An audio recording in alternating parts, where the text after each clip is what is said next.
Bill Paxton, probably the most remembered part of this film, Yeah. I think it's fair to say. Game over, man. Game over, man. He was there the morning of JFK's assassination. What? Yeah, there's a picture of him as a 6-year-old being held up in Dallas as JFK is going by. Talk about game over, man. So I thought we were going to be revealing something else, but it turns out... Okay, that's the drop. That's the drop.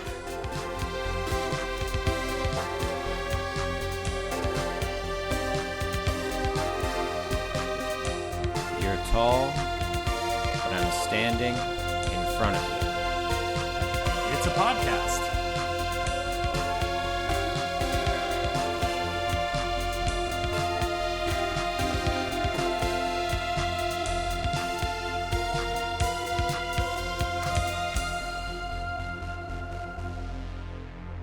Welcome to You're Tall, but I'm Standing in Front of You, the podcast where two friends circling the drain of academia examine the cultural detritus of the 20th century. I'm Devin.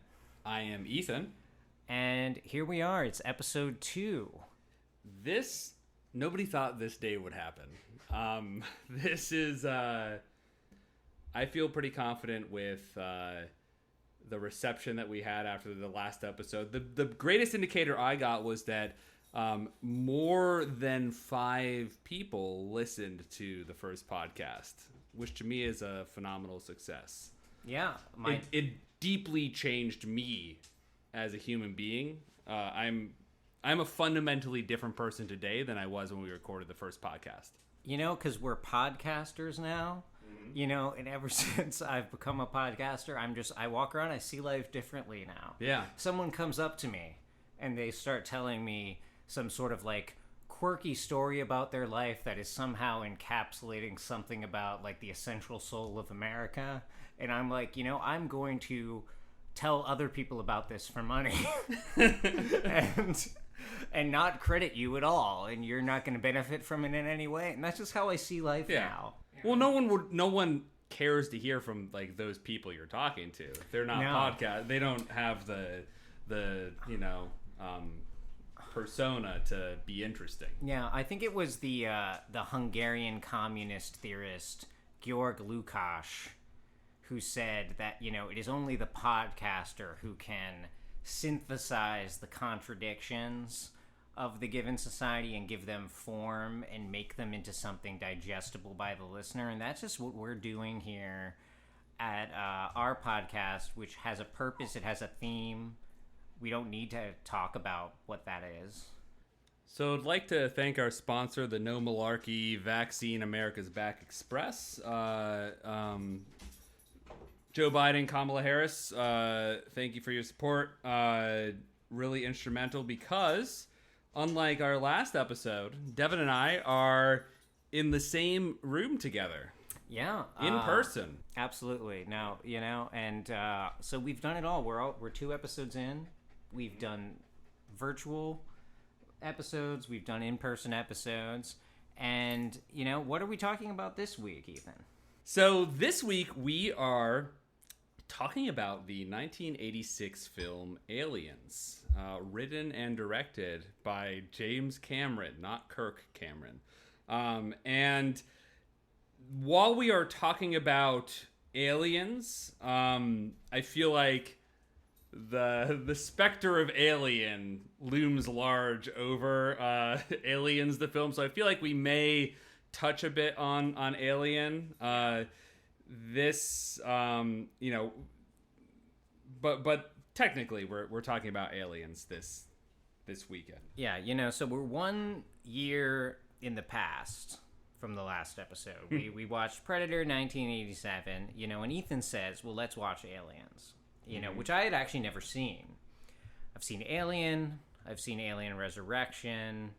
And the first thing I say to Ethan is, we're trying to schedule when we're going to do the podcast, and I'm like, well, I need to make sure I watch Alien first, because I want to make sure I'm going in to Aliens with all the proper information. And it turns out all you need to know about Alien going into this film is that there's an alien and it killed everyone but Sigourney Weaver, and she survived. And the cat. And the cat survived, and that everything you loved about that film is about to be systematically destroyed by a gentleman by the name of James Cameron. I am partly relieved, mostly upset that you watched Alien prior to Aliens, because you gave me the inspiration to rewatch Alien before watching Aliens again as well. And that really drove home the disparity in quality and I think like just aesthetic appeal of these two films in contrast to one another that I probably wouldn't have picked up on had I not watched Alien directly before watching Aliens. So that is deeply disappointing for me coming into this conversation, these events that happened, because when I was growing up, the general conversation was that Alien was the best sci-fi horror film, whereas Aliens was the best sci-fi action film. And that is something that I've kind of held true, just as, as with most things, I learned it when I was 10 and just have, it has become an integral part of my belief system. And so to revisit these two films had a visceral reaction from me in terms of realizing, the gap between my perceived expectation of these two films and how it actually panned out. Yeah, but I'm glad we watched them, though. I am like too. in pairing, because it's interesting you say that, because there is one way of thinking of these films in their difference in terms of genre, right? Alien is very much like a horror film that happens to have like a sci-fi concept, right? And Aliens is much. It's like a lot like Predator, actually, Yeah. which I'm sure we'll talk about more. But for me, and it really hit it home watching them back to back, and especially with the first scene, the opening shots of Aliens, which I'm going to talk about in a second, is the way that what's like the actual differences about eras of sci-fi, not just genres, right? Like Alien is sort of like the pinnacle of this sort of 1970s high art science fiction. Science fiction is sort of this like this genre of real ideas, and I'm not even saying it was that necessarily, but it at least had these pretensions, right? And you have films like 2001, and you have films like Alien, with just like there's not. I'm glad we didn't do an episode on Alien because I have very little to say about it besides like it's like really good. The shots are perfect, just aesthetically great. I mean, really interesting politics as well, which unfortunately gets completely evacuated in this film, right? But then, and that's 79, right? Yeah. Yeah. And it's weird because it's not like Alien is a utopian film. Like, people are still trying to get, like, they're complaining about the bonuses. Like, capitalism is still there.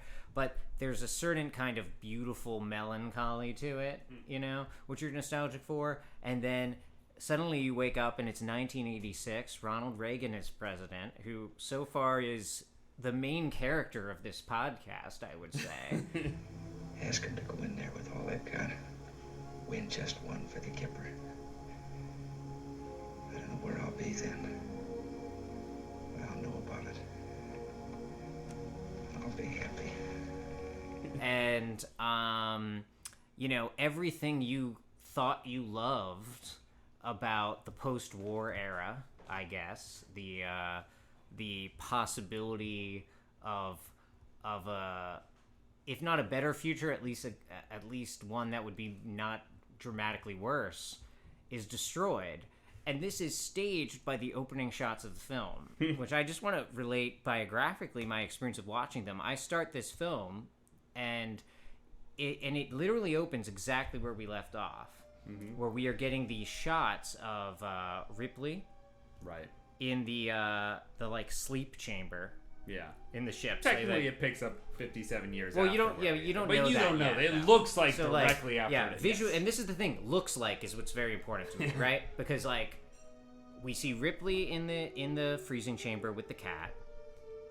we see all these shots of the Nostromo, the ship from the first film, and there are these long shots with these great angles. The music is great. Everything is covered in this like sparkle of starlight, and it is just so filmically beautiful, like in a kind of like new Hollywood 60s 70s way. And I paused the film and I like messaged you and I was like, I love this film.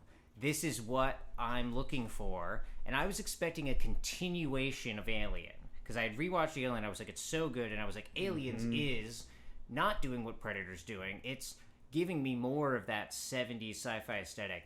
And what it's actually doing is it's giving you the taste of that. It's showing you they can still do it.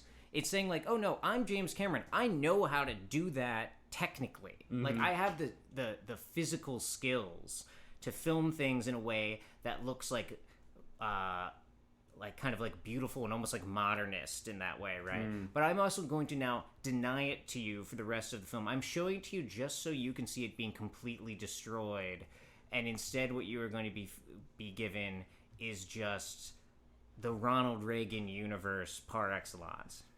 So in terms of the real world, right, we've woken up. It's been a pretty long time since Alien in terms of like the actual time on the planet Earth. It's been 7 years, which... It's been 57 years. Yeah, well, the real world.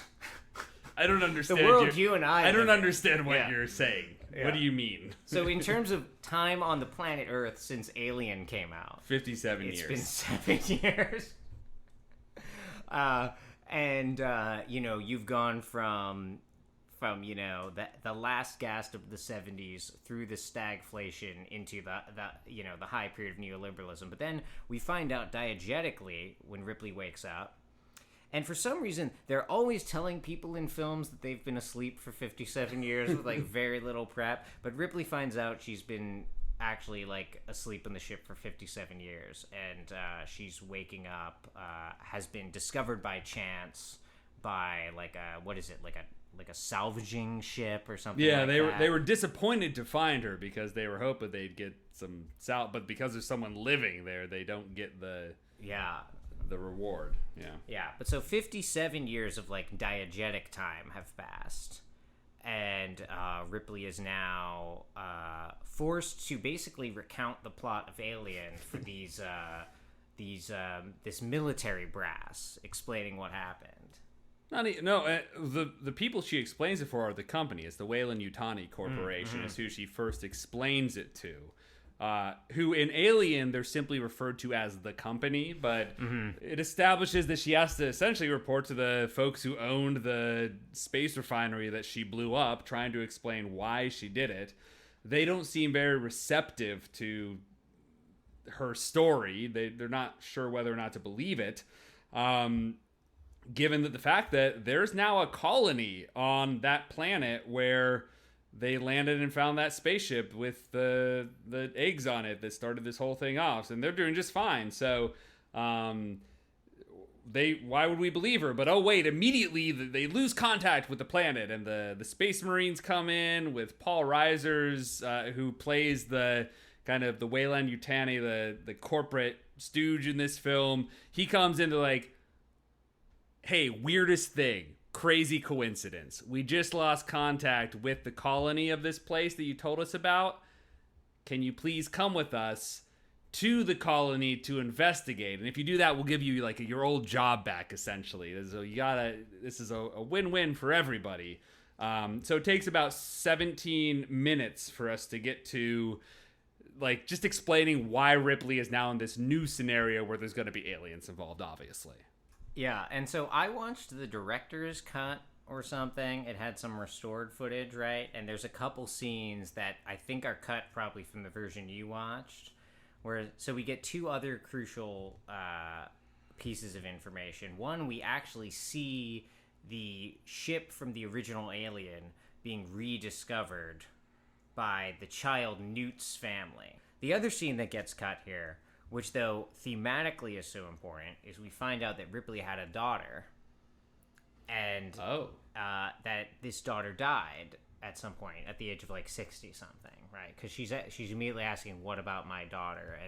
And they do some research. They come back and we're like, "We found out your daughter. She died like X number of years ago." And there's this scene of her kind of like touching the photo of her daughter as an elderly woman, and saying how like she promised she'd be back for her birthday or something, right? And so this is cut from the theatrical version of the film, right? But as we'll talk about later, this is very important because the film is establishing that Ripley is supposed to be a mother, right?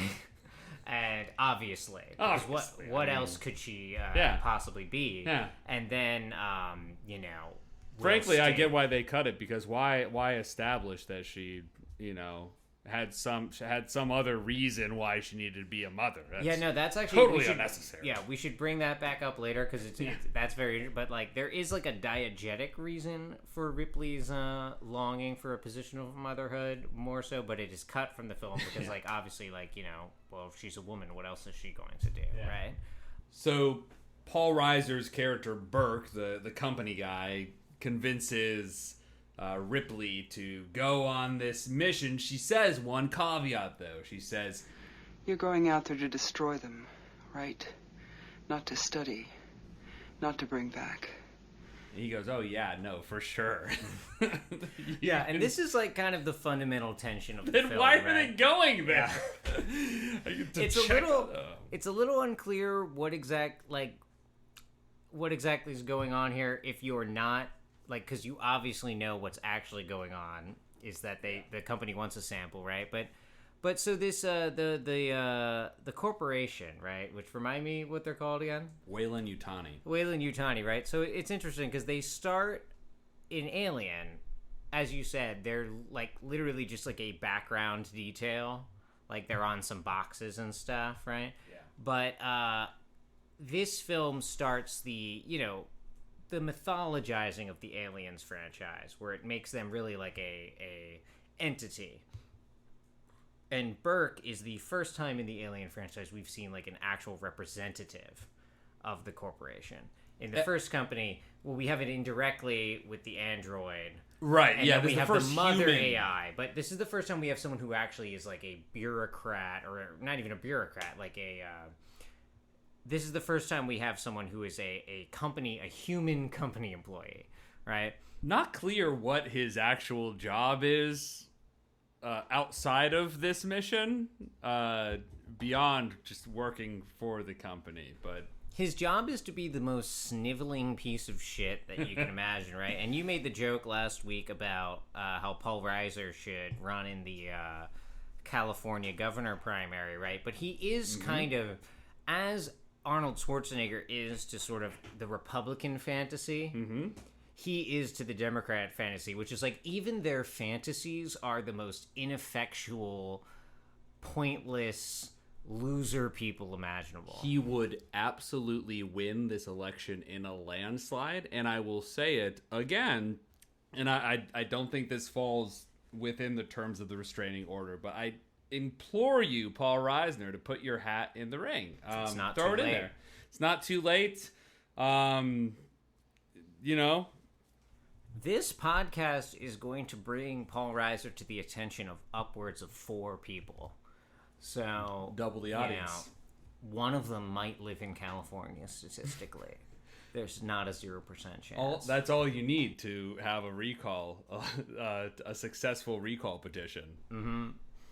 So, and it's like, at this point in the film, right, to get back to brass tacks, there's sort of this question, right, which is, if you've watched Alien, which as my partner Kanar was pointing out to me while we were watching Alien, the people in Alien, the characters, haven't watched Alien.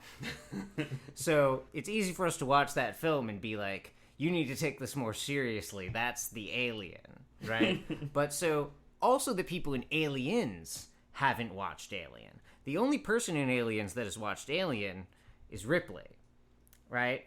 And she's literally presenting this information to the company. And yet they are like, nope, we gotta go there.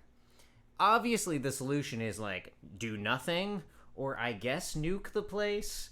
I don't know if we want this podcast to endorse nuking possibly abandoned colonies or not, but those seem like the two tenable options to me. Yeah, I'll put my endorsement on that. Yeah. But instead, there's this insistence, right? And I think what I've written down is they say... It's what we call a shake and bake colony. Yeah. There are no, quote, indigenous life forms. There's nothing to worry about. What's the big deal, right? But then the question is, why does the company have to go there, right? And we can analyze it as a specific decision, right? Which is sort of what we've been doing so far. Like, this seems kind of stupid. Knowing what we know, should you do that? But to do that is asking the company to betray what is ultimately its fundamental purpose, which is one of the expansion of capitalism, which requires colonialism, right? And this is the most interesting part of the film for me, because we get a lot of the language of colonialism. We're talking about colonists, we're talking about settlers, we're talking about people establishing themselves on this colony, trying to get an economic foothold, right? And like I said before, the family of Newt, they're not evil people, right? They're not specifically trying to do anything evil. They're just trying to, in a completely fucked universe, figure something out, get some kind of security, right? Find some kind of foothold. But from the company's perspective, right, it needs to keep pushing. It needs to keep going. Because as we know from Alien, we are not living in some kind of like post-capitalist universe of post-scarcity or something. Right. This is just capitalism, which has avoiding confronting its contradictions by moving into space. We've grown used to the idea of space, and perhaps we forget that we've only just begun. And just to be clear, it's not necessarily the company that is going to investigate the company's colony. It's the United States Space Marines, who are essentially the lackeys for the company that are going in to see what's going on here. And again, they don't know anything, right? No. Much like the previous film, they don't know what's going on. They're lackeys, but the previous film was wage workers, people who were concerned of getting more money, right? Aliens, part of what it's doing is taking that, what's ultimately a class critique of Alien, and moving it into the realm of the military, right? Which does make a certain amount of sense in terms of what the capitalists would actually be doing, right? When they encounter this kind of pressure from their attempt to expand, their attempt to colonize, they will take recourse to military means. But then, you know, it's space, so that should not be happening, right? But the alien itself is this sort of phantasmatic projection of the colonizer, I think, right? Of like of the expected resistance that the colonizer will encounter. And you know, Hadley's Hope, the colony, was being terraformed to make sure that the planet could produce bananas. Yeah. But, you know, like, the insistence of the company that there are no indigenous life forms here, that this is a blank slate. It just needs to be terraformed. It just needs to be made into a new place, right? We can look at that and we can say, like, oh, okay, so that is a wish fulfillment, right? That's like a sci-fi solution to, you know, that's not what really happens in the real world, because obviously when Europe tries to expand colonially, it encounters real people, real resistance. But also, the European colonists who did that did not consider those people real people, right? So, like, I feel like the alien, right, we might read it as this sort of like science fictional version of like, what if the colonists encountered this? But it actually is a kind of literal representation of what discursively, politically, philosophically, colonizing nations generate the capital O other of the areas they're colonizing as. Do you know what I mean? It's the manifest destiny of science fiction tropes. You know, it's essentially the West, but in space. Yeah.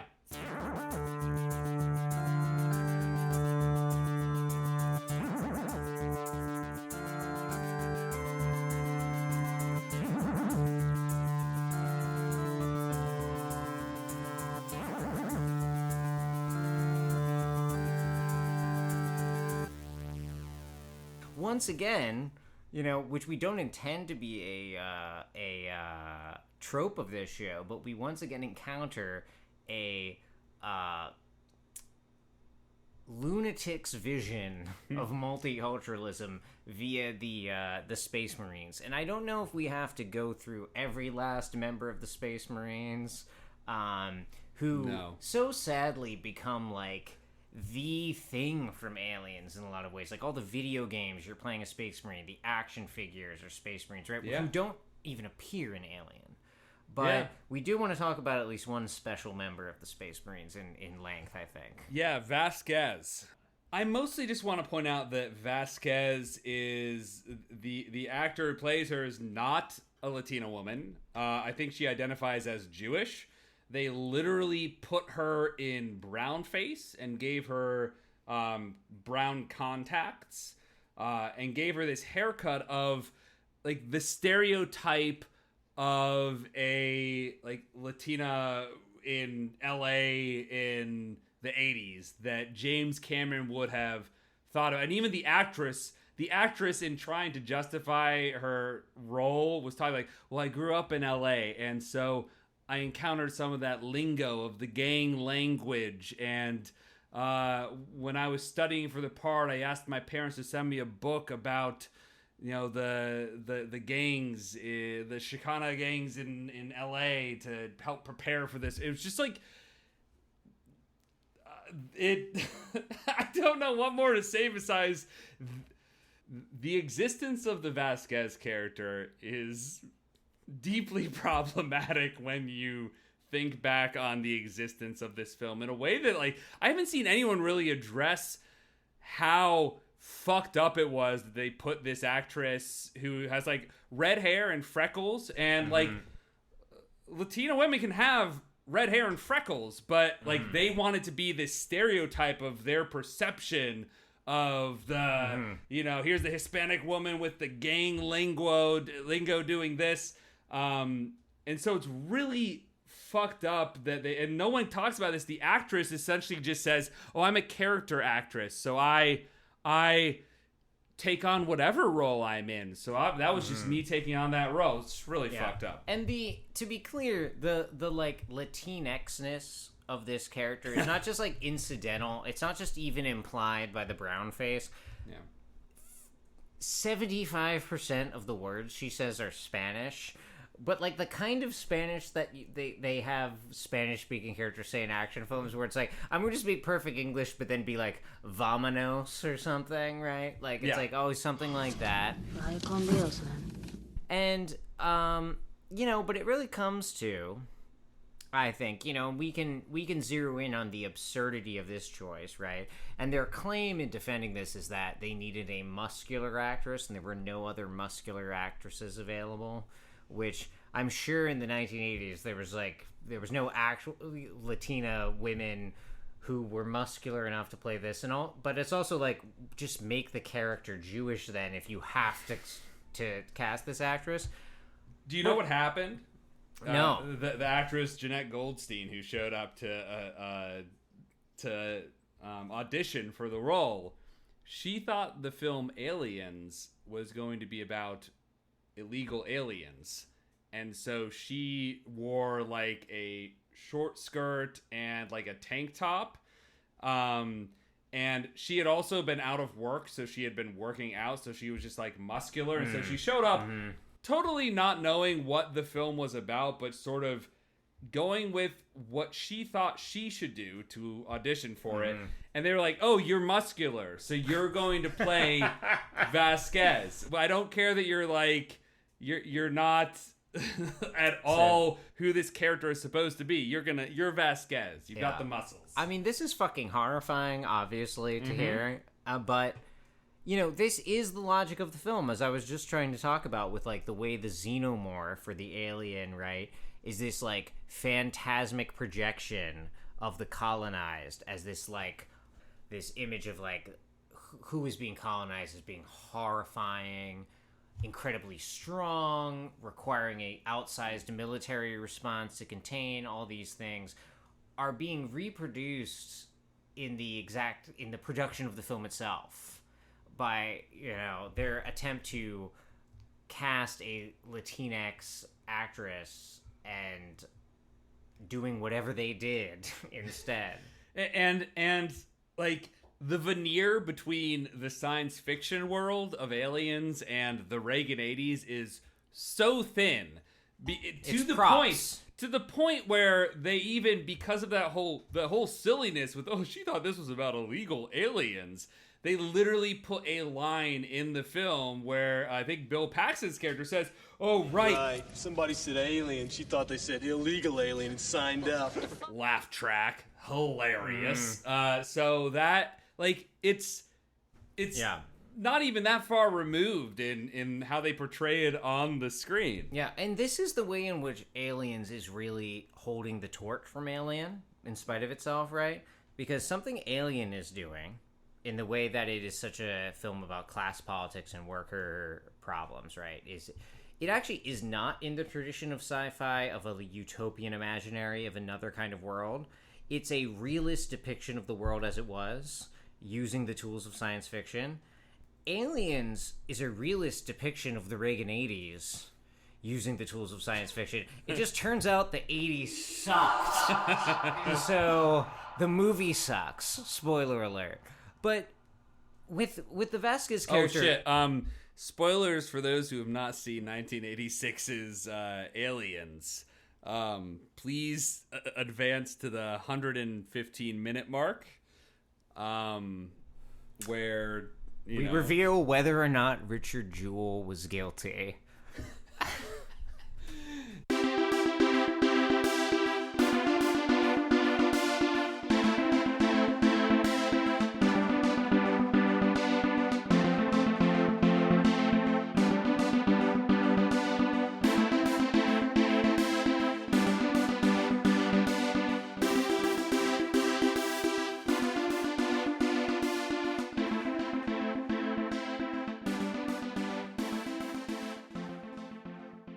Anyway, that's why I think he's innocent. Wow. But, this is the thing. It's like, this is a more honest form of capitalist multiculturalism.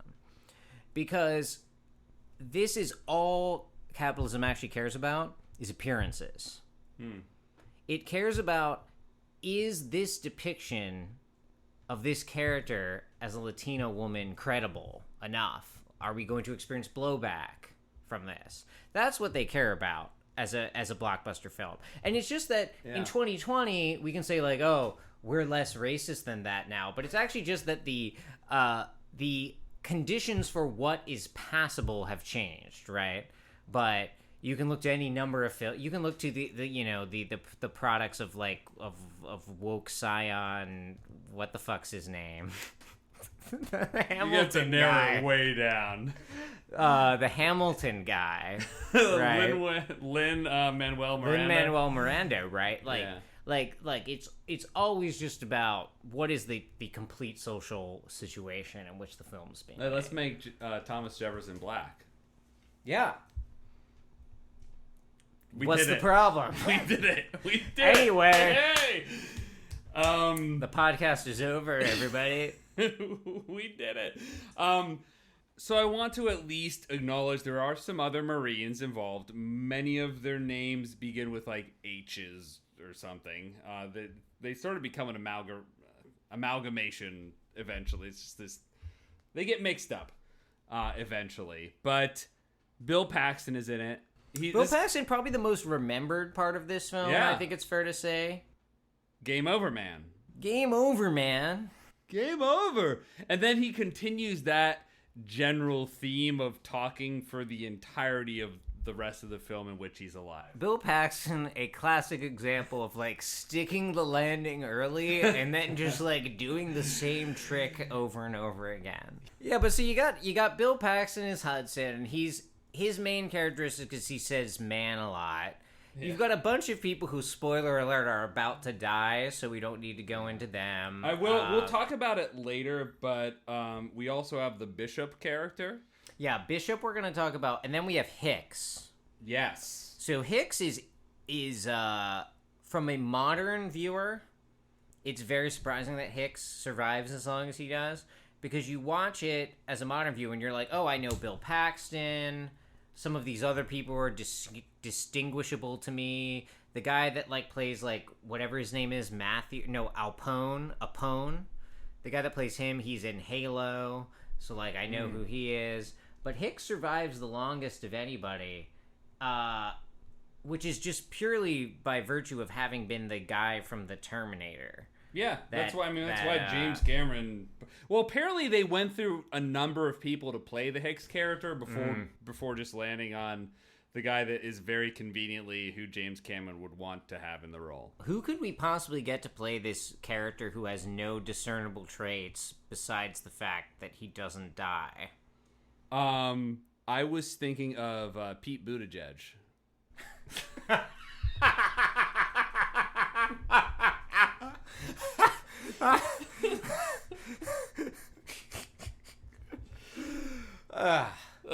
Okay. All right, that was good. So Pete Buttigieg and everybody else, they get on the fucking plane or whatever it is. Mm-hmm. I can't tell you what it is. They go to the colony. So this is where the film really does go into hyperdrive here, because, you know, we've been setting up. We've been talking about issues of colonialism. We've been talking about, you know, Sigourney Weaver's experience of waking up after 57 years, which she gets over very quickly. And then we've been introducing all these folks. And then it's like time to drop down to the planet. We're doing the classic, like, helmets on in the, like, sci-fi version of a helicopter. We're going down to where it all began, I guess. Yeah. Can I do a quick aside? Yeah. So there is this aspect of, even beyond like the colonialism, there's this huge aspect of, you know, gun culture. It's everyone, they're the Marines with their big ass guns. They're sort of in love with their big pulse rifles. And there's this very militaristic theme, obviously, throughout the film because it follows a group of colonial space marines. Mm-hmm. And I was watching as you know, I like to prepare for these shots, so I watched a few minutes of a behind the scenes. That was the extent of my prep work. And the juxtaposition between Sigourney Weaver and her perception, you get the idea that Sigourney Weaver, not a big fan of aliens. Recognizes that Alien was a artistically phenomenal film. Aliens, much more of a cash grab. And these guns, right? Yeah.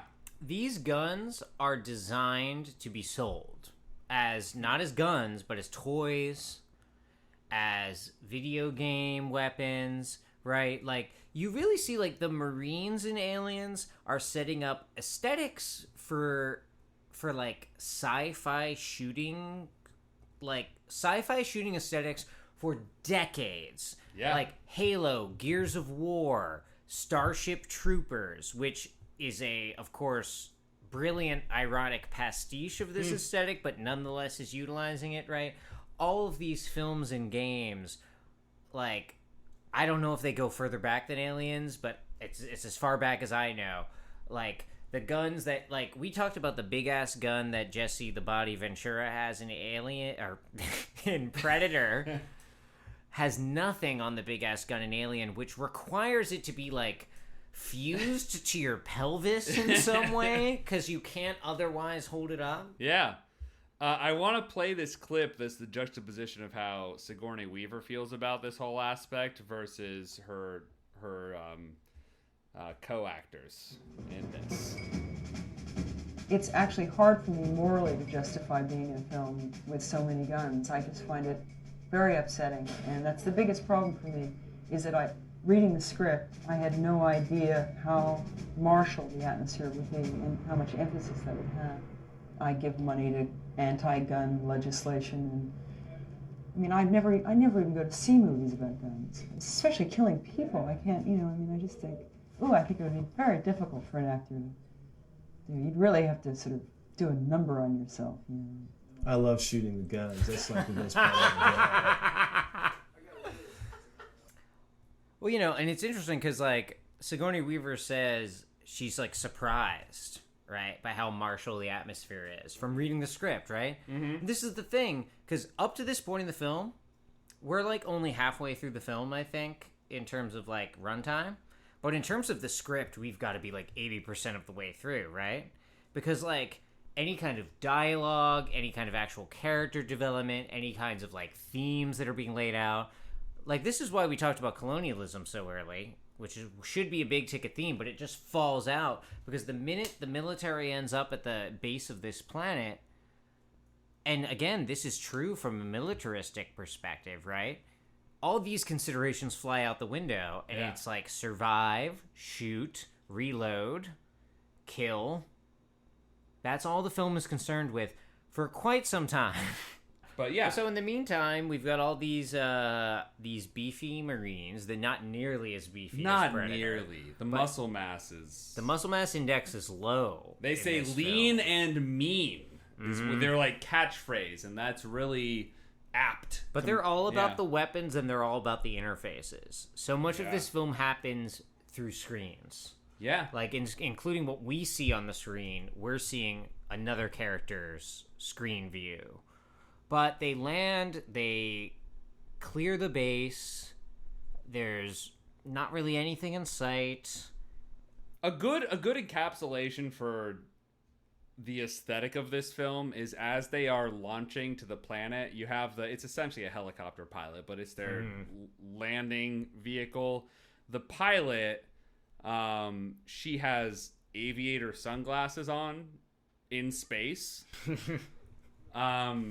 So I don't, there's no practical reason, but it's entirely aesthetically like the situation you're trying to create about the military and this. Yeah. This is the Reagan 80s on film, man. Yeah. This is the Reagan 80s on film. And if we didn't have the pilot wearing aviator glasses, you might not know they're an aviator. Yeah. We got to have those on there.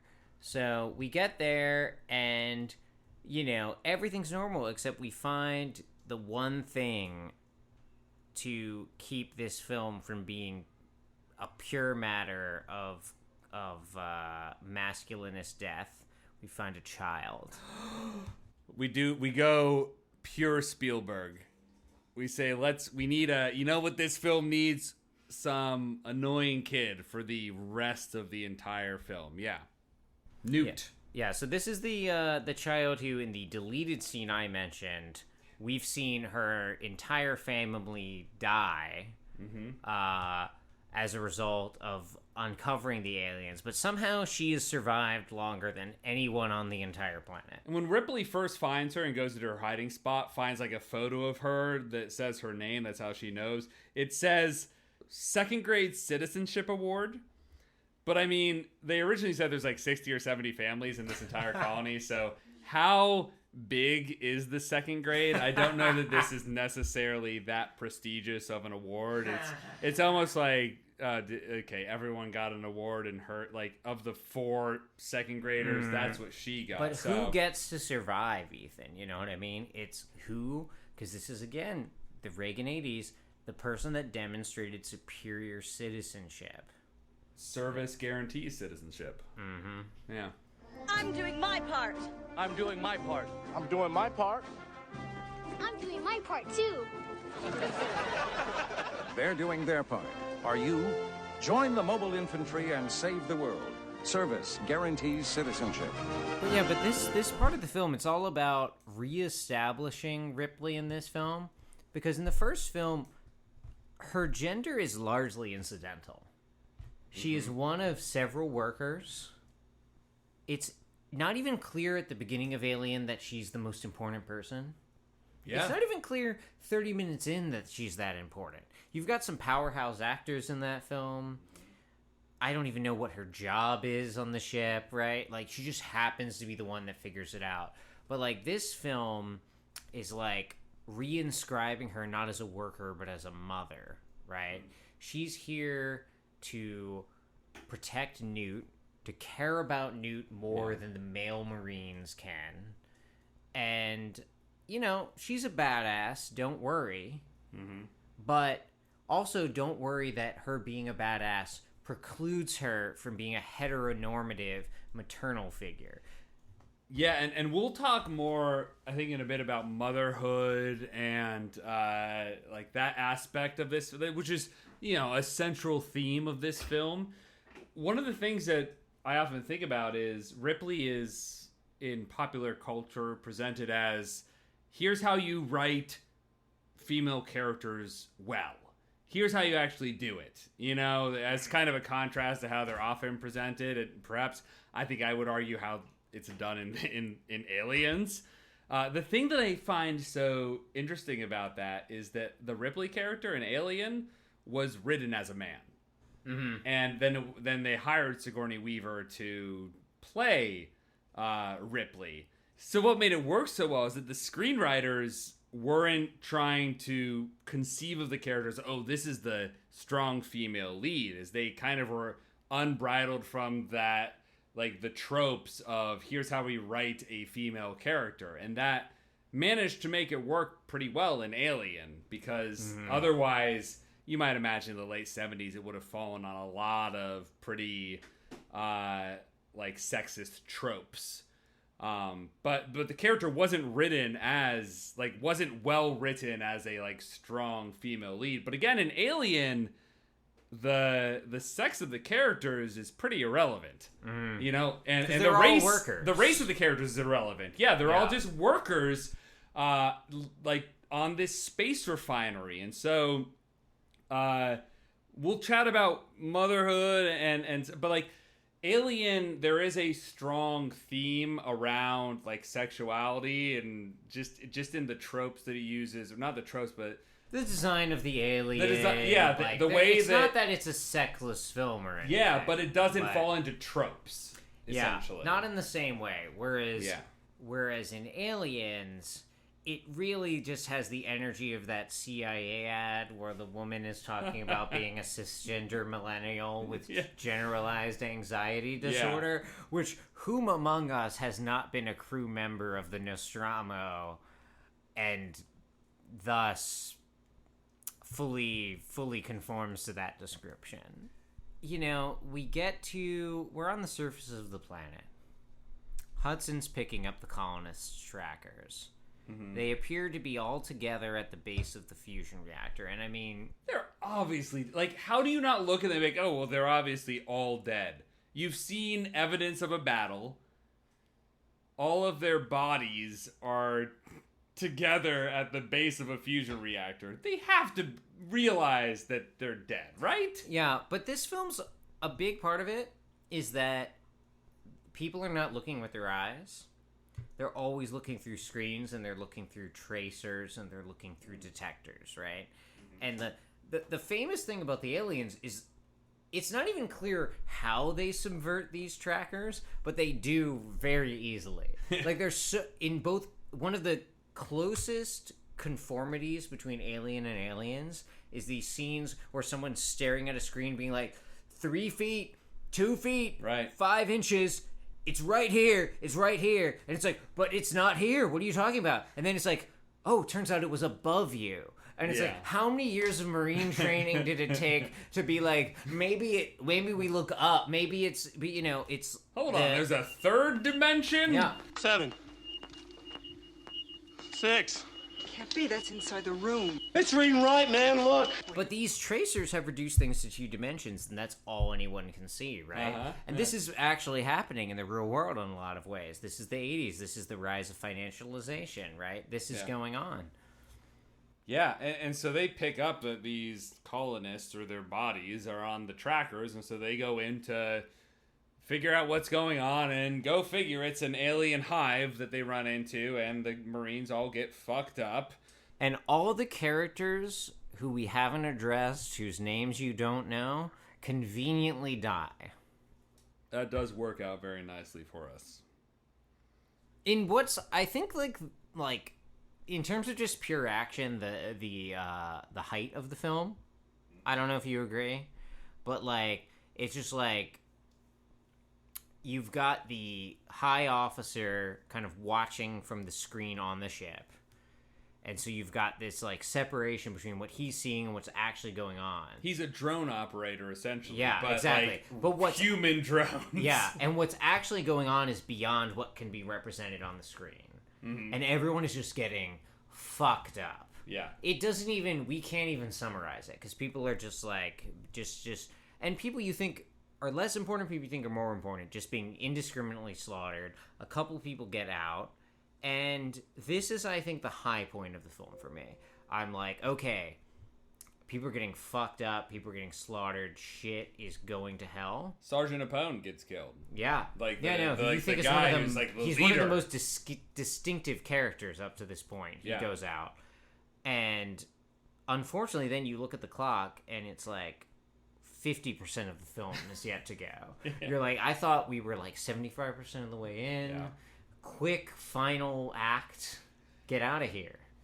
Right. No, but it at least the whole scene, what it's really establishing is the Marines are sort of picking at there's now multiple facehugger corpses, and that's where you realize, oh, we're not in alien territory, we got aliens with a plural. We got the S on there. Yeah, so tell us about how that happened, Ethan. So, because it's not Alien 2. It's Aliens. When you think about films at this day and age, like Godfather Part 2, it's all... Godfathers. Godfathers. What a Star Wars is... Star Wars. Star Wars with the apostrophe after the S. Yeah, so it's always like a part 2. It should have been Alien 2, which was originally what it was going to be, but apparently what happened is James Cameron really trying to sell the film to the Fox Studios. Which, just to reiterate, to be clear, like the first film is directed by Ridley Scott, who also makes like Bonnie and Clyde, Blade Runner. Yeah. Some bad films we're not going to talk about because we're going to maintain the fiction that Ridley Scott's a good filmmaker for the duration of this podcast. But the second film, and this is what's weird about the Alien franchise, is up until the more recent ones where Ridley Scott kind of retakes over, it's a different director each time, and and they're all famous directors. Yeah, like David Fincher. David Fincher does 3, and then some French guy does Alien Resurrection. Tale as old as time. He's probably canceled. It's a sex thing. So James Cameron apparently went into the pitch for Alien 2 and wrote the word alien on the whiteboard there to the executives, and then drew an S for aliens, and then 2 lines to make it a money sign, so it's alien with a money sign, or aliens. And that was his pitch of like, the film's gonna be called Aliens, and it's gonna make so much fucking bank. And I want to make fun of this. Every part of my body wants to make fun of this, but then I'm the asshole because this film made so much money. And it wasn't just that this film made money, because Alien made a lot of money. Right. But it's not just that this film made money. It's that this film made money in a way that perpetuated the making of money forever. Yeah. Well, and the studio didn't want to bring back Sigourney Weaver because she thought, no, that would cost us too much money. The idea was always that you make a sequel and it costs twice as much and makes half as much. Mm-hmm. And so James Cameron fought to get Sigourney Weaver included in Aliens because I think he could foretell that it's like Terminator in space. Yeah, well, and this is the thing about James Cameron, who is the most inexplicably profitable filmmaker of all time. I want to hear what you distill down into the thing about James Cameron. I want to hear what the thing is. So please, go on. Because James Cameron saw that this wasn't about making a second film with a higher budget that makes less, as you said. Whether or not that would happen. Yeah. He saw he saw the future. He was like, this is about making aliens plural. And that's not just about making Alien 3, or Alien Resurrection, Alien Covenant, whatever the other one was, Prometheus. It's about making action figures. It's about making video games. Yeah. It's about making crossover series, Yep. right? It's about making aliens everywhere, diegetically and extra diegetically.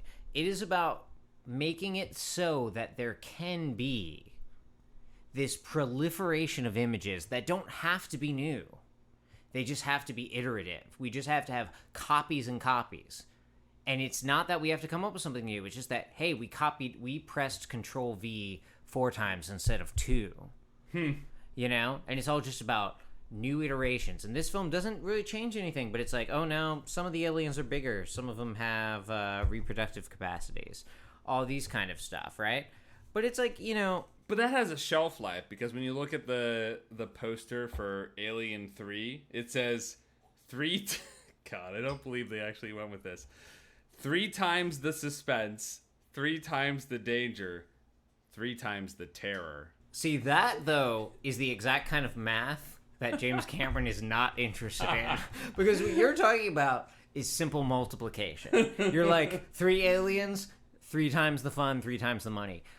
James Cameron is interested in exponents beyond your comprehension. So by the time he's made Alien into... He's made one... Like, it's like if... Here's the thing. We gotta remember.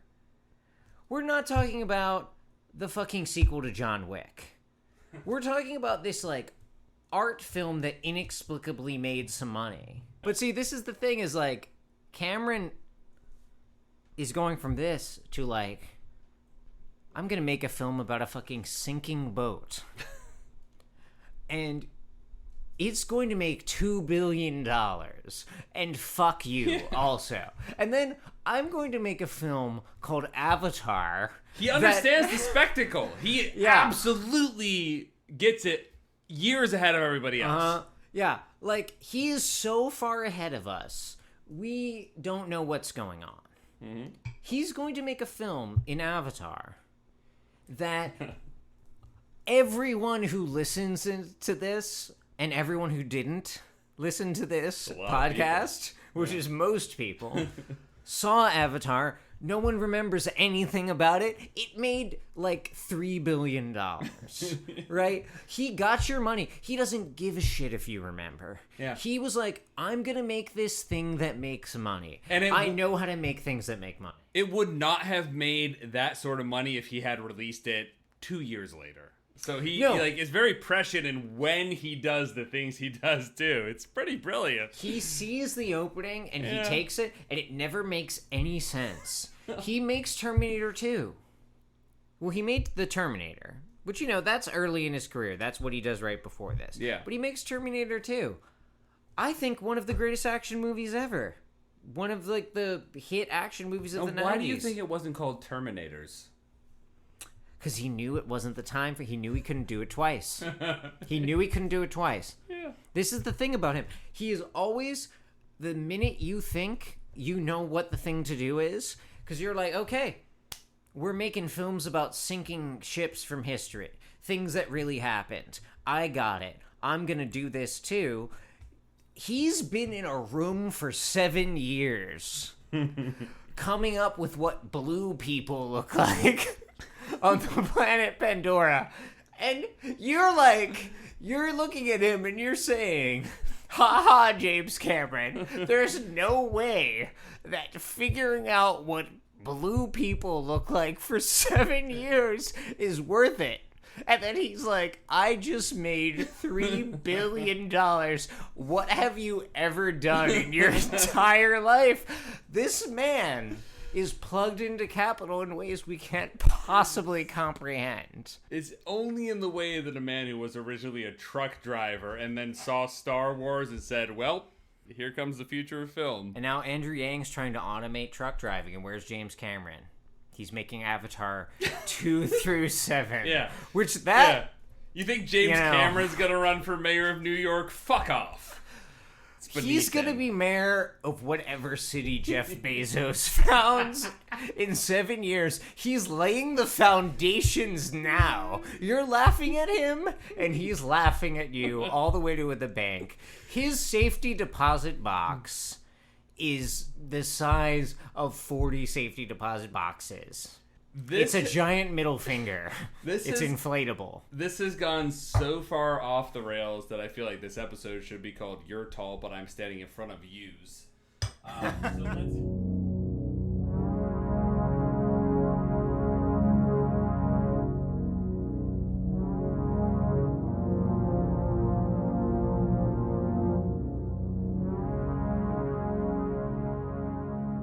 So, returning... As you will, some of you may remember we were talking about the film Aliens. James Cameron. So, at this point, the Marines are fucked up. A few of them have survived, but... The armored car is broken. Yeah, they fuck up an axle. Ripley blew the axle. Yeah, but... She doesn't know how to drive properly. What really happened is they finished the action scene of Ripley driving the car through the base to rescue the Marines. So the armored car wasn't useful anymore, so that's why the axle broke and we're done with it. But you have some survivors. They need to hole up in the base. They do that. The armored car is fucked. The helicopter is fucked. They try and rescue them, and there's an alien on board the helicopter and it crashes. I guess the aviators didn't help the pilot in that instance. And so the commanding officer hilariously hits his head, so he's knocked out. The same year, right? But the commanding officer's knocked out conveniently for this moment. And you do have a few back and forth quips. You get the game over man line. That's it, man. Game over, man. It's game over. After the helicopter crashes. A lot of like the classic lines happen. Yeah, I mean, and that's like, there's a reason that is the most remembered line of the film, right? Like, why? Could you please enlighten me, because I don't actually know why. Well, because that's the 80s, right? Yeah. The 80s. Please, I want you to connect to this like Mario Brothers. Go on. Well, no, but it's like the 80s... Well, the video games are a way through which it's expressed, Your right? mother has given you 8 quarters. Your mother's giving you 8 quarters. When it's game over. No, but this is the serious thing, though. It's like, your father had a union job. The factory is closed down. The 80s was the decade where it was like, this actually is game over. This is the game over of New Deal capitalism. Like, we are recognizing that the bill of goods we were sold is not going to work out. It's not going to continue. I'm not going to have the same experience my parents had. But also, there's nothing I can do about it than be fucking nihilistic. So I'm going to go to heavy metal, I'm going to go to video games, I'm going to go to these different art forms that are ways of expressing the fact that there's nowhere else to go. And that is game over, man. You took that much deeper than I would have.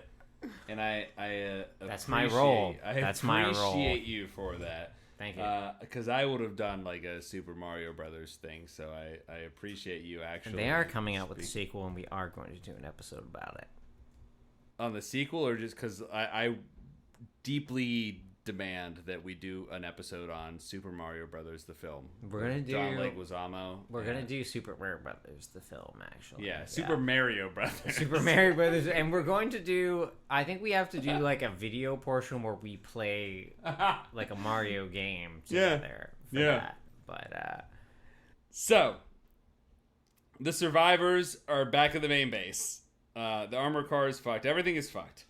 And now they're stuck there trying to like hole up and get ready for when the aliens do eventually come.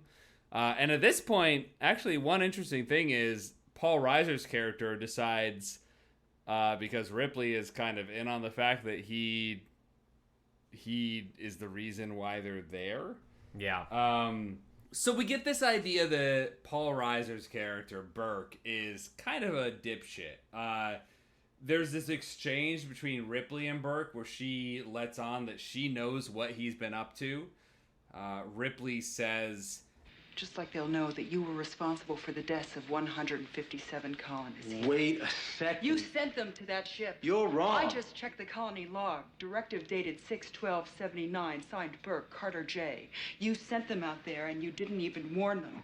Why didn't you warn them, Burke? Okay, look.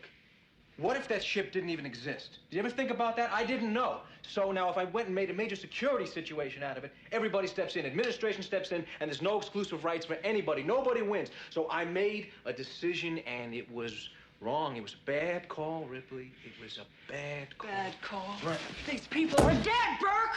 Don't you have any idea what you've done here? Well, I'm gonna make sure that they nail you right to the wall for this. You're not gonna sleaze your way out of this one. Right to the wall.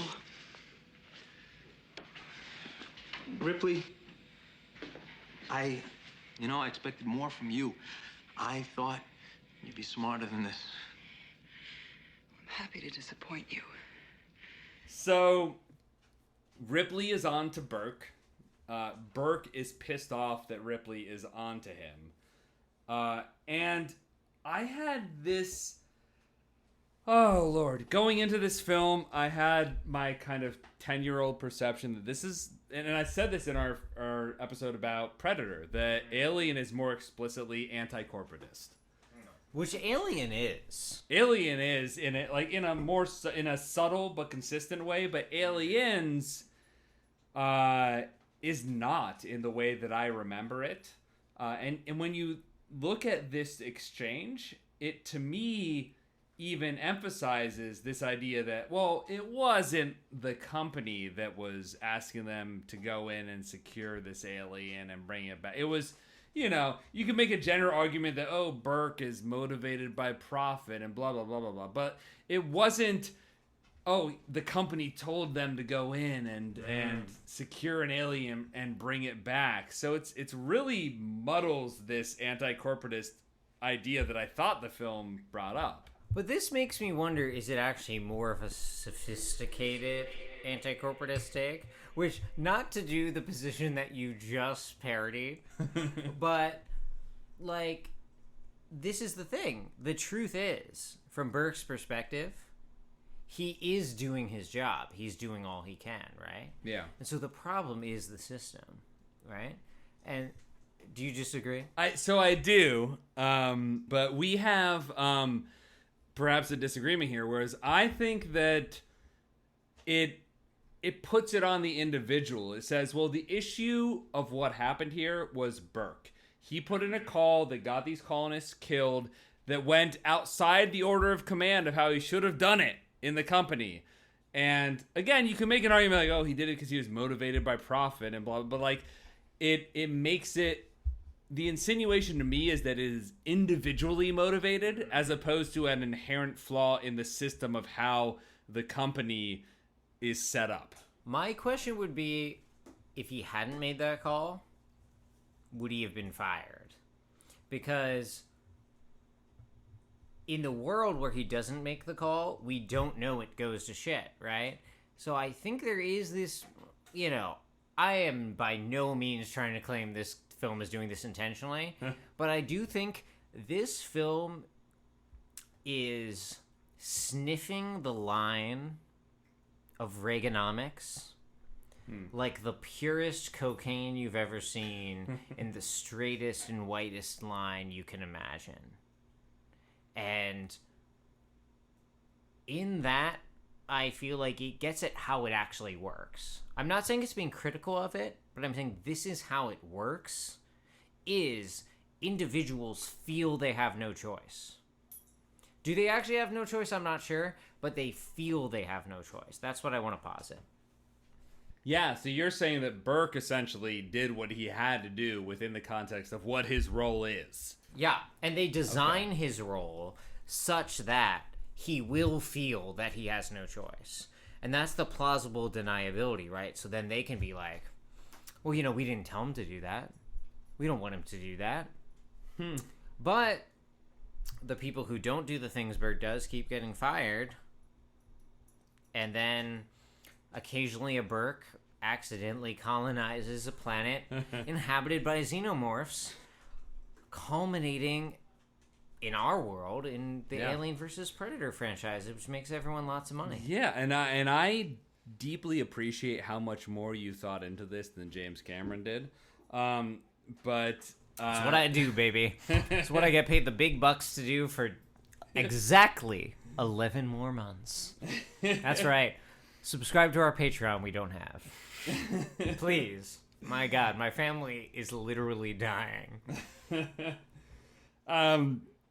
But, regardless of whether or not he's a, pawn in the system, Burke does eventually unleash some facehuggers to try and impregnate, essentially, Ripley and Newt, so that they can bring the specimen back without it being detected. Still not clear for me why it's that important to get a specimen throughout the series to this point. What is going so poorly that you need a specimen? Do you have any ideas about this? I mean, have you seen the Quarter 3 reports? Yeah. The thing I love is immediately preceding the scene where Ripley and Newt escape the facehuggers. They put a fire alarm on, so the Marines come in and say, classic film. Yeah. If you've watched action films, if you're ever captured in a room with smoke detectors, you pull out the lighter you happen to have. Yeah. And you light one of those. You get one of those smoke detectors going. Yeah. Then everyone knows something's going on in the room. And they do, and they save them and kill the facehuggers. And because what I do when I'm one of 12, one of 5. What is the number at this point? It's single digits. Yeah, it's so. Oh Lord, I have to say. So it's Vasquez. It's the Vasquez, CEO. Hicks, it's Hudson, the CEO, Hicks, Hudson, Ripley, Ripley, Newt. And, when I'm one of a small number, 7 of living Marines, yeah, and 2 of us are in one room and everyone else is in another room, I don't keep very close tabs on the second room. I take care of my bathroom breaks. I get my kombucha brewing. Because that takes weeks. It was really a statement about the state of the American military pre-Reaganomics, where it was really falling apart, not ready to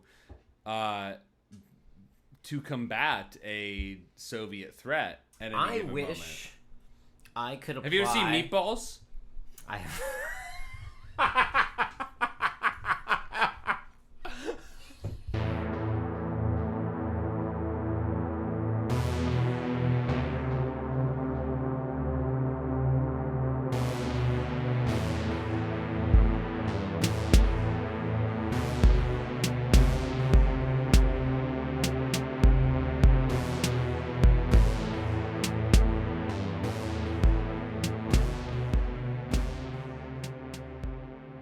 So Burke tries to murder Ripley, and and once they rescue Ripley, they realize very quickly what has happened.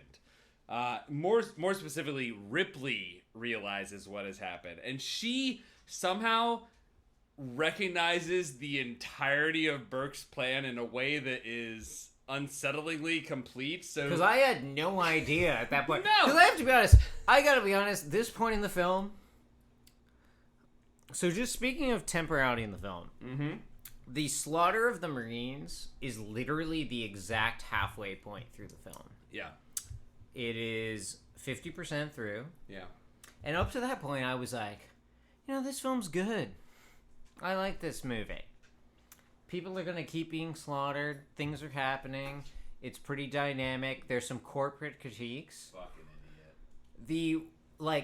as like I'm just like a driver of a Tesla trying to commute to work without dying at this point. And my wheels are falling off, and I'm veering into a pole, and my car is on fire, and the handles of my door have retracted inside of the car because that's a cool futuristic thing for my car to do.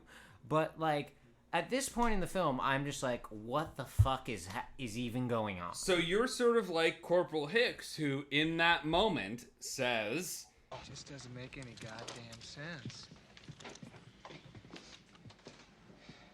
He figured that he could get an alien back through quarantine if one of us was impregnated, whatever you call it, and then frozen for the trip home. Nobody would know about the embryos we were carrying. Me and Newt. Wait a minute now. We'd all know. Yes, the only way he could do it is if he sabotaged certain freezers on the way home. Namely yours. Then he could jettison the bodies and make up any story he liked. I love this because she apparently knows the entirety of Burke's plot. This is so nuts. I mean, listen to what you're saying.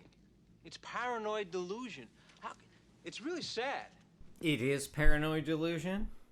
Yeah. But it's only paranoid delusion in the sense of thinking Burke would have to come up with a story to cover it up.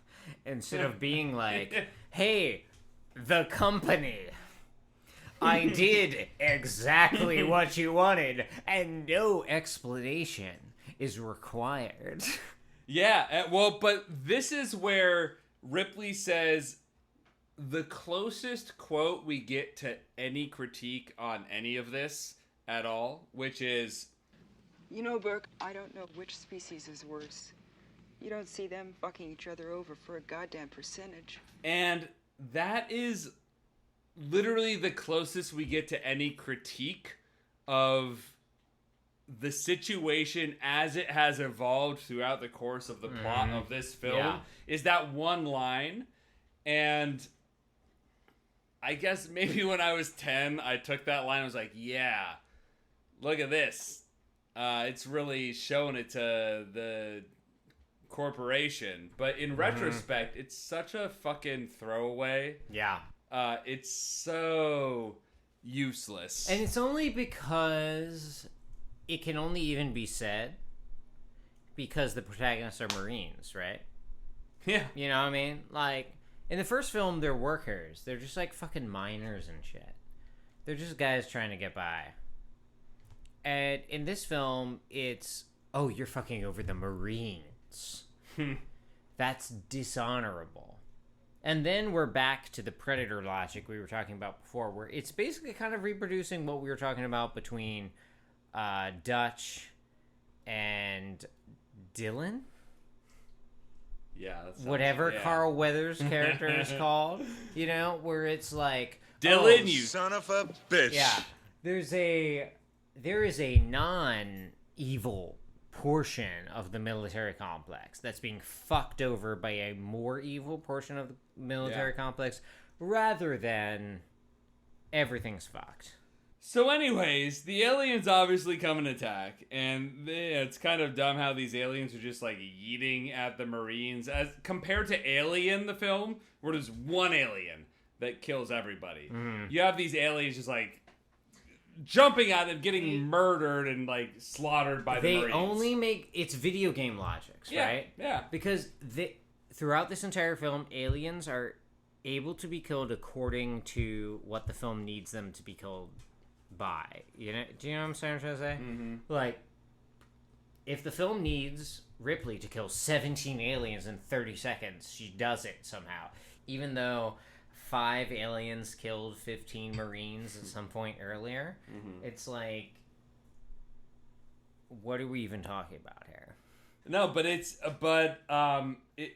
brings to mind a line. I'll take Sigourney Weaver's line, frankly, in describing this whole ridiculousness of the shoot 'em up at this point.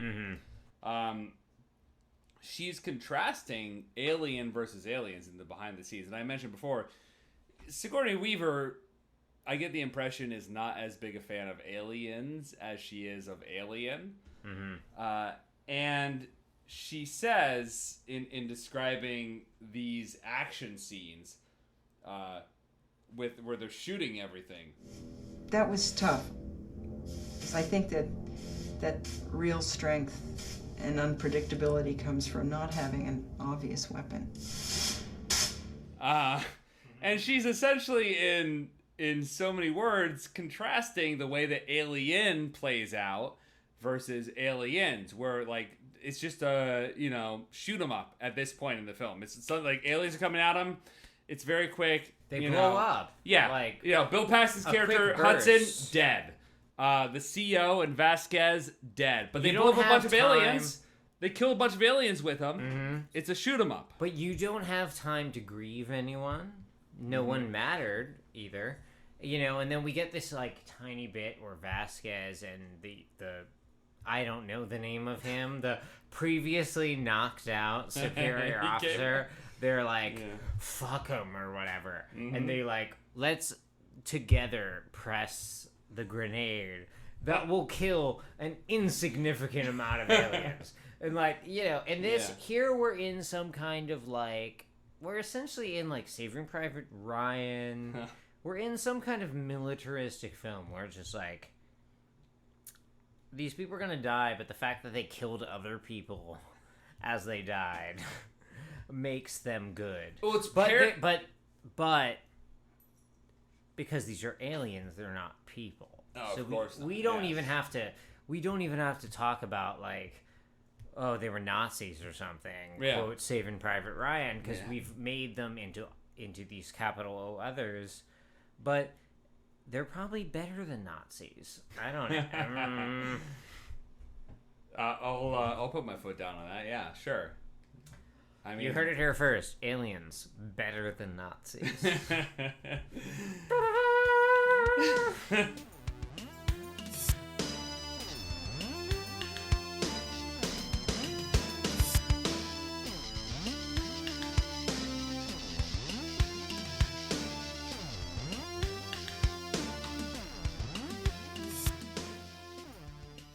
The thing I find really interesting about this point in the film is how closely it actually parallels Predator. Of the like, it's all the ancillary characters are buying time for who you have now realized are the lead characters.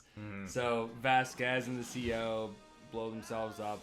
Bill Hicks' character Hudson dies fighting the aliens. They're all dying to buy time for the other survivors to get to, the escape, essentially, to get to the space chopper. Get to the chopper! It's a parallel, I think, of how Predator plays out. No, you're exactly right. You're exactly right. Yeah, and so this is all going on, and at this point, Bishop, the artificial person, is apparently maybe going to call in a ship to save them. Nobody really knows at this point. But Newt gets captured by the aliens as they're trying to escape. Yeah. And Ripley is completely certain. Yeah, so maybe let's talk about this, because I know that when you were watching the film, I told you there are two moments in this film where I feel like it jumps the shark. And I said I won't tell you where I think those two moments are, but let's reconvene when we actually record this. And so I'd like to have that conversation now, because right now is the first moment where I feel like the film jumped the shark, which is where Newt gets captured by the aliens and Ripley decides, I'm going to get the fuck off this planet. And, because obviously Newt is dead. She says, because I'm a mother, I'm going to go rescue Newt, my child. I'm going to go to the hive. And that's where I feel like the film first jumped the shark. So I had this exactly pegged. Oh, right. As the first moment the film jumps the shark. And I will say, you told me this beforehand. And I spent the entire time I was watching the film, like, plagued by this. I was like, my God, if I don't identify the 2 times Ethan thinks the film jumps the shark, how I ever face him again. And then, like, when I reached those 2 moments, I was like, how did I ever doubt Ethan? It's so hilariously obvious. But specifically to me, to refine what you just said, it's not just that Newt goes missing, and the previously incredibly pragmatic Ripley forgoes all of that, all of her, like, go up to the heavens and nuke the planet, because that's what has to be done shit. Yeah. Because she feels motherly. Yeah, because again, she says that after, half the Marines have been taken by the aliens. Maybe they even know they're not all dead. They know that some of them are not quite dead yet, but she's like, oh yeah, of course, nuke it from orbit. That's the only thing we do. But once it's nuked, then I need to go save her. Yeah, and the line Ripley repeats over and over again to Hicks, is it Hicks? Is, they don't kill you. They don't kill you. And I'm just like, I'm hearing this. And I'm like, they just killed all of you. Like, maybe Hudson survived and is being cocooned, but, like, we've seen almost everyone being literally killed on screen. So I think earlier in the film they had said, like, Sergeant Apone and maybe one other person weren't dead. They were still getting life sign readings, which essentially meant it was like when they first went into the hive, they found a colonist who wasn't quite dead, but was like, kill me, because they were infected and they were going, but, like, they're going to die. Here's the thing. Do they deserve to die? Yes. Yes. And I hope they burn in hell, but also, if we're going to discern amongst their deaths, how does Newt rise above them? The only way is through recourse to this idea of motherhood, this idea, this is really what we should, I don't even want to go in any other directions, because this is what we should talk about at this point. Well, it's a central theme of the film, and so... As the Wikipedia article will tell you. Because if you go to the Wikipedia article for Aliens, it says that motherhood is a central theme of the film, and then it just has a picture of a generic, by which I mean white, because that's what the person that posted this thinks is generic to them. White mother holding up a white baby. So let's I think a good starting point is let's contrast Alien with Aliens, because Alien, there was a lot of subtext around sexuality and sex, and you can thank H.R. Giger for a lot of the imagery and like the design. Like, frankly, the entire alien ship looks like a vagina by design. But the idea is you have a male crew member that is impregnated or raped by a alien being, or and both. Yeah, indeed, and then gives birth and is essentially killed in the act of doing this, but is killed by this alien being birthed from him.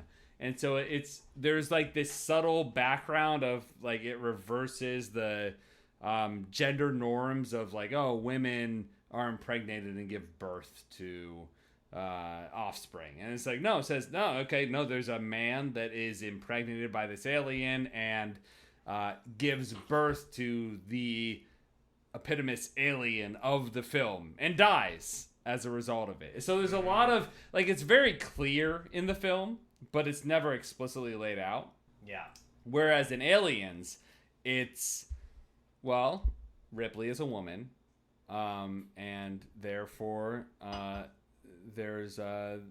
she has a motherly bond with New.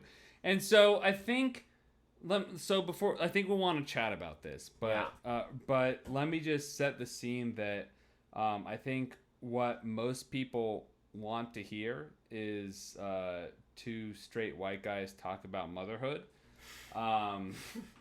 And that's a joke, but also, like, let's be clear, the theme of motherhood in the film Aliens was written in the screenplay by James Cameron, a white dude. Yeah. So, like, we're talking about motherhood in this, like, white male perspective, but also the film was written by a straight white dude in the 1980s who was very cheaply presenting the idea of motherhood. Yeah, no, we're not talking about... We have nothing to say about motherhood as any kind of, like, trans-historical essence or something. Yeah. Whether or not it exists as such. But to the mind of James Cameron, it did. Yeah. And we're talking about what he thought it was. Mm-hmm. And what he thought it was really fucked up. And, you know, it's... all of the potentially authentic gender politics of Alien are just completely evacuated in the end point of this film. Because it becomes about this person who is ostensibly... who is perceived by the viewer to be a woman. Because we're not really given any information beyond that. But she's perceived by the viewer of the 1986 film audience to be a woman. And she has to be redeemed as a mother. She can't just be a badass. It's almost... yeah. It's almost hilarious, and then you think about the film Alien, where the AI on the ship is called Mother. Yeah, and the film and in Aliens is like it's critiquing it so hard. Yeah, and you have it's like a bludgeon. In Alien, there are these undercurrents of gender and sex that prevail throughout the film. Whereas in Aliens, you have a character like Vasquez, who, well, how do they upend the trope of womanhood in the 80s? Oh, they become the male trope of an action figure in the 80s. Yeah. You have the classic line that is often presented as like, oh, look at this badass quote where the one character says, "Hey, Vasquez, have you ever been mistaken for a man?" And she says, "No. Have you?" And so... whereas in Alien, you have this undercurrent of sexuality and gender. Yeah. Where in Aliens, James Cameron just writes in these very apparent references to gender. But his only response to it is like, oh, I'm going to flip it on its head. I'm going to have the female characters take on the traits of male figures in 80s action films. Yeah. That's how I upend the trope. Yeah. They can't be their own thing. They need to become the men of 80s action films. Absolutely. Yeah, and that is his only trope, and it plays out repeatedly throughout Aliens. Yeah, no, she wields the same guns that men have wielded previously in the film. Yeah. She pilots the same vehicles that men have piloted earlier in the film. Yep. And it doesn't lead to any kind of liberation or anything. No. And it's just, listen, we fucked you before you even went on this mission. It was clear to the viewer we had fucked you. But now you're here. And you're just like... we're doing you a favor because you've reclaimed your being as a woman, as a female mother, because you found this dispossessed child. Why is this child lacking in parents? Because we have sent her parents to this colonize space to kill themselves. Well, there's something almost gross about when you think about Alien, where the character of Ripley was a strong female character because the screenwriter didn't write it as a woman character. Yeah. As opposed to how Ripley is presented in Aliens, which is, it's a strong female character because, one, she takes on the tropes of male 80s action figures, but two, she has this strong motherhood attribute to her. And it's really gross in the way that it says that it like upends how they did it in Alien, which is that these gender norms are non-existent in this future. So it to an nth degree reinforces the gender norms in Aliens. Yeah, no, its vision of liberation is that it's like Aliens is anxious about how in Alien we skipped over the period where female gendered people didn't get their turn being oppressors in a certain sense. You know what I mean? Mm-hmm. Like, and this is where we need to focus in on the scene where Ripley has her, what I want to call negotiation with the alien queen. Oh my god. Which is just insane. Oh my god. So, like, the alien queen, and we haven't been that specific about the plot up to this point because it doesn't matter. It gives a but fuck. Everyone's dead, and like, and they have this negotiation. Oh my god. Which is like, it's, this part of the film has no dialogue. And it's entirely like, it's cuts between Ripley and the alien queen. Mm-hmm. And it's like, the alien queen has all these eggs, endlessly. Yeah. And Ripley appears before her, and it's going to be a conflict. Yeah. But then Ripley's like, I got the flamethrower. I'm going to torch your eggs. I will fuck him up. And she's like, by she, I mean the alien queen. Yeah. She's like, I don't want you to fuck up my eggs. Yeah. So the queen is just like, I've got all these eggs. What are you going to do about it? And Ripley is like, sure, I'll blow him up. Oh, I've got flamethrower. You see the flamethrower? Yeah. And she does the like shots to the sky. Yeah. I'm gonna burn these motherfuckers. Yeah. And she's like, the queen, I don't want to do this. Yeah. I don't want my eggs to be burned. She calls off the warriors who are there. She's like, back off, back off, back off. Don't do this. Yeah. And then Ripley's like, gotcha. Yeah. Thanks. And then she takes a couple steps back, burns all the eggs. Yeah. They're all dead. Yeah. So we had this pot, like, and just going back to my points about colonialism earlier, like, any possibility of... It's like, how every one of those situations plays out. We're on the same team. Nope. Gotcha. No, I was tricking you. There is no authentic solidarity here. I am a white settler motherfucker fucked to the point of death. And she nopes out of there. She's out. She's gone. Yeah, she's gone. She has the flamethrower, but she gets into the still working elevator, goes back up to the top. So she's trying to get the fuck out, you know? But she looks around, and Bishop, the AI, the artificial life form, has noped off, apparently. And she's like, well, fuck. And this is where she's confronting the fact that, like, it's like, you were offered a truce. Yeah. You were offered to get the fuck out of here. Yeah, it's fine. Just get out. And I'll get the fuck out of here. Everyone's good. Yeah. And that... But she decides to fuck up. This is the thing, because it's not a moral critique. Mm-hmm. This is where, again, I'm with James Cameron, and he's cashing his checks, and I'm like, but you're doing something. But you're doing something. I've got my hands on his shoulders. Yeah. And like, the money's coming out of the ATM, but I'm like, but you're doing something. But let's be clear, at this point, the fusion reactor is overheated. It's going to blow up. So she did not have to do any of that. That was a purely spiteful act on her part. Mm-hmm. And so she's like... this is the thing. Yeah. This is the thing with Paul Reiser as well. Who's dead at this point. He's dead.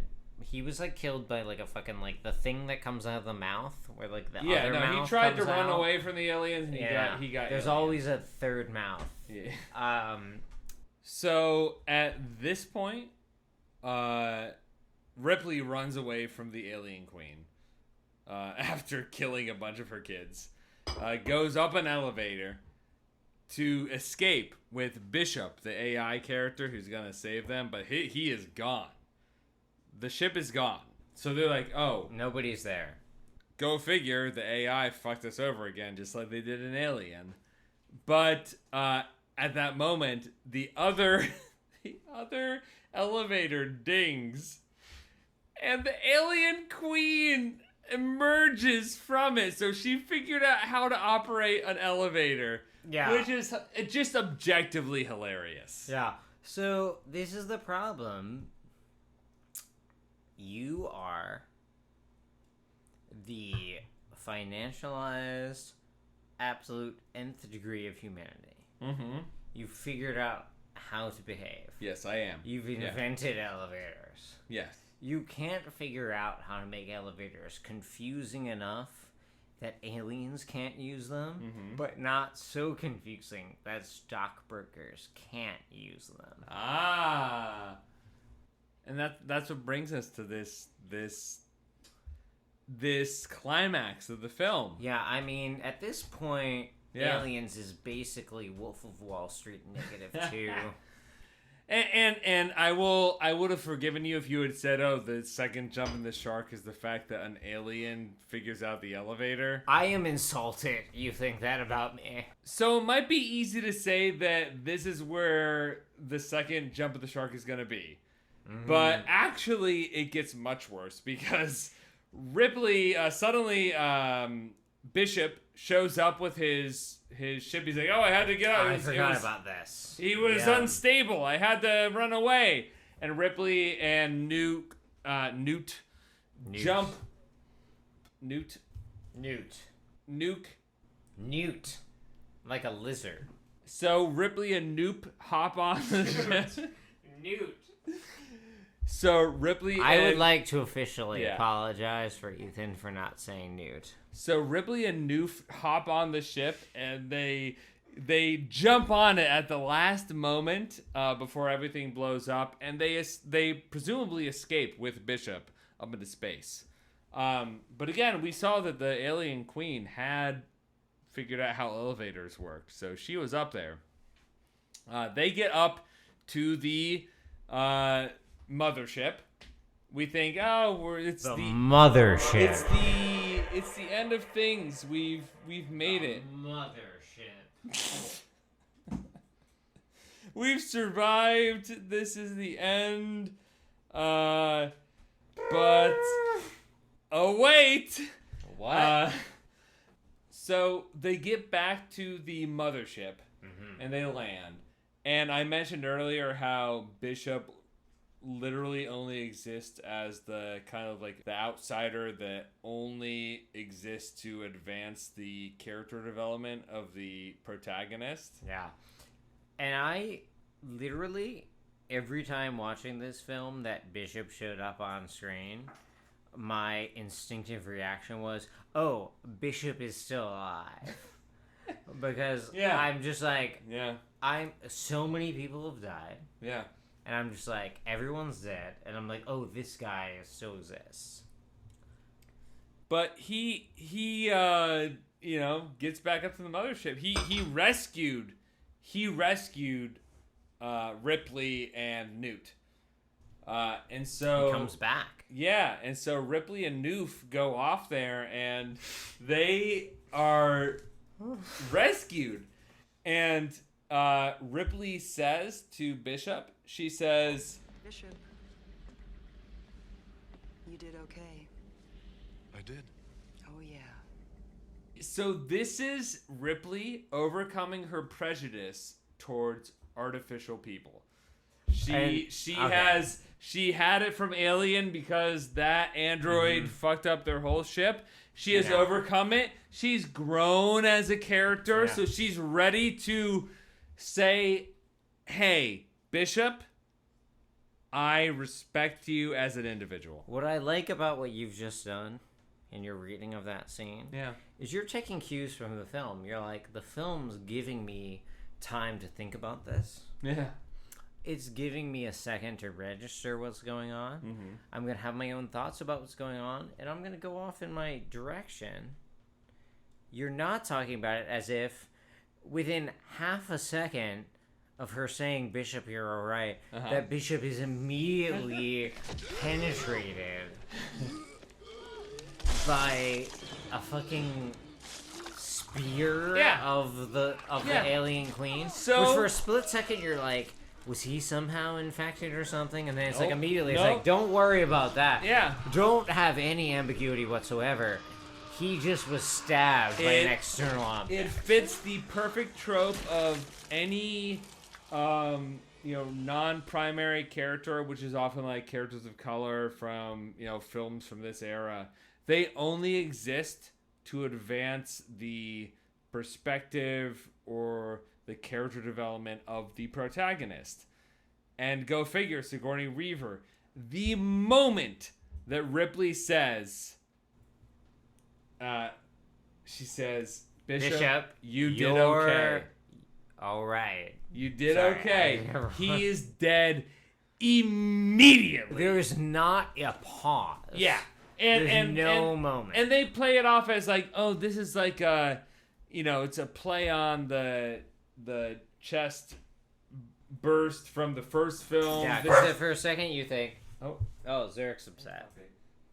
So Bishop is fucked, and it immediately gives way to the mother v mother scene of the queen mother of the humans, Ripley, and the queen mother of the aliens, the queen. And this is where I was like, I thought you were trolling me with like, where are the two scenes you think the film jumped the shark? Mm-hmm. And eventually, so my initial reaction was like, the initial jump the shark is when Newt goes missing and they're like, they don't kill you. Yeah. When they've killed like 17 people up to that point. Yeah. But then I was like, I was doubting myself because there was a lot of time left in the film. Mm-hmm. But when Sigourney Weaver steps back, yes, and is like, I see, to the alien queen, I see you're upset. Let me get back to you. And then is like, the door's open, and she's like, you remember how 10 minutes into this film that has been interminably long, which you are like, if you're me, have been watching for 7 days or whatever the fuck it was, in like full, like, it's like a forklift, but if that was a person, armor, like that's where I was like, all right, if this is not one of the two moments Ethan says the film is jumping the shark, I'm discontinuing the podcast. So can I tell you the exact moment I think that the second jumping of the shark happened? Yes. It's not even the fact that she's fighting the alien queen in the suit. It's towards the end of that fight where she opens the airlock to space, and she's now out of her. You had this whole absurd moment where she's like, I think she says her exact line is, "Get away from her, you bitch!" So this is the some film gendered language. This is the most remembered line from the film besides "Game Over, Man." Yeah, and I just want to say, what does it mean that the two lines that are most remembered of this film are like, what the fuck was it you just said? Get away from her, you bitch. You bitch. Yep. Game over, man. Yep. Both end with a comma and an assertion of a gendered separation. Pronouns are very clear that defends my gendered violence against them. them. So I feel like the second jumping of the shark was specifically when the alien queen got sucked out of the airlock while Ripley was just like looped around a pole like, I'm fine. I'm hanging on. Look at this. The power of one bicep. That's all it took. The alien queen is dead. Humanity, womanhood of humanity prevails. And they come out of this, and everyone's dead, once again, except for Ripley, and this time, a child. And Hicks. Hicks is blind And as Hicks, but alive. because James Cameron was like, this dude is going to be famous. I'm going to make him famous. He wasn't famous. He's in these two films. That's what he's known for. Yeah. And it doesn't go anywhere. And sure doesn't. The limits of my dude's power, my dude is James Cameron, as I've made clear. It doesn't scale to individuals. My dude, James Cameron, exists on a higher plane than that. But he tried to scale it down. It didn't work. That Alien versus Predator, it really... It comes down to those two, doesn't it? First off, they blend much more than I had anticipated coming into this. Yeah. Because I had the picture of aliens as this anti-corporatist, kind of the thinking man's Predator. Yeah. And it was not that. But, so where do we land on this film, Ethan? Where do we rate it? If you have the choice of watching Aliens, just watch Alien.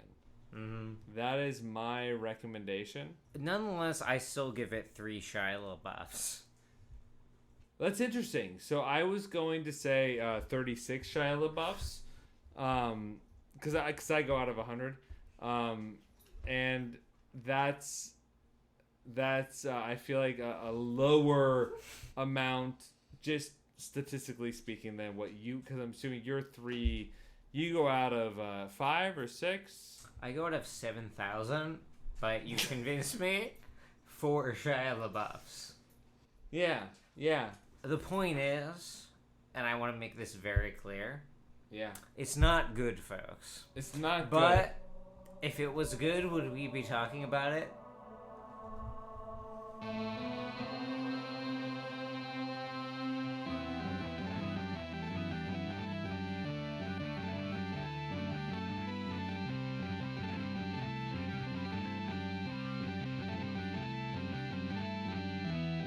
Thank you for listening to Your Tall, But I'm Standing in Front of You. Please find us on Spotify, Apple Podcasts, or the podcast of your choice. And do give us a 5-star rating if you don't want to give us a 5-star rating. Get bent. You can follow us on Twitter at YourTallPod. That's your with an E. Follow Ethan at Mathisipi, or follow me at Stale Cooper. If you have thoughts about what you'd like us to watch or read next, DM us at Twitter or email us at yourtallpod@gmail.com.